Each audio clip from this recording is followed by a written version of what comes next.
Hey, what's up everyone, CTNtechnologynews here, and today I'm going to be doing a rumor video on the upcoming LG G4, which is definitely going to be one of the very best flagship phones of 2015.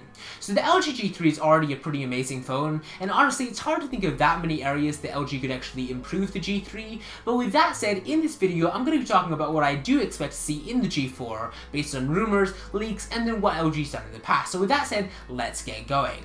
The first thing I'm going to be talking about is the release date. The LG G3 was actually released in May of 2014, so with that said, it would definitely make sense for LG to release the G4 in the May of 2015.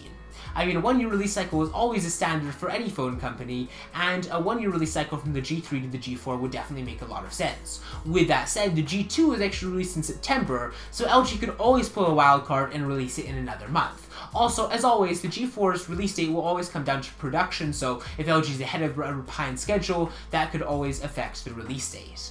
Now, as far as the design of the G3 does a great job of looking like a premium phone, but when you actually hold it in your hand, it just doesn't feel quite as premium as, say, the HTC One M8 or the Sony Xperia Z3.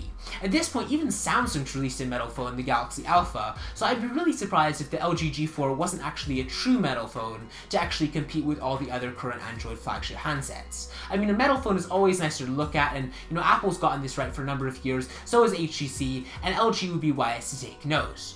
Now, the battery life could definitely use a boost in the G4. The G3's battery life isn't that great, honestly, and it's actually a step down from the G2, which is definitely not a trend that's good to see. So if the G4 had a really great battery life, that could definitely help it appeal to a lot of people. I would say battery life is the #1 feature in a smartphone because, I mean, there's no point in having a great smartphone that's just out of battery. You want a phone that'll last as long as it possibly can on a single charge. Another way LG could actually increase battery life is by adding an ultra power saving mode to the G4.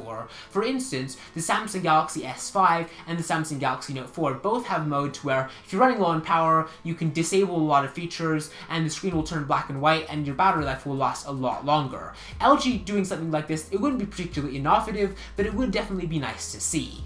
Now, as far as the specs of the G4 is going to be a really powerful phone, there's no doubt about it. The G3 is already exceedingly powerful, but the G4 could actually be powered by a 64-bit Snapdragon 810 processor, which would be absolutely amazing. I mean, just imagine the current G3 and imagine a lot faster than that. I mean, it's going to be able to run a ton of stuff, no problem.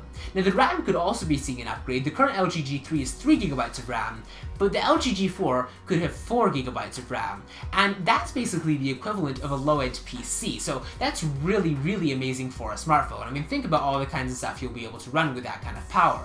Now, the G4 could also have some better speakers. The HTC One M8 has really amazing speakers, and the LG G3 doesn't have quite so good, so LG, if they were sort of, you know, paying more attention to how HTC's been doing, they would actually be wise to put better speakers into their phone, because another thing that's really great to see on a smartphone is a really great audio quality for listening to music, for placing phone calls, all that kind of stuff. So yeah, better speakers would be a really great feature.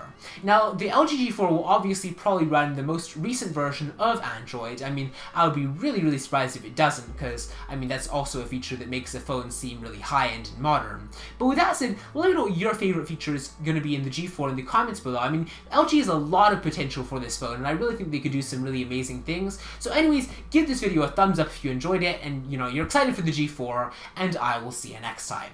Bye!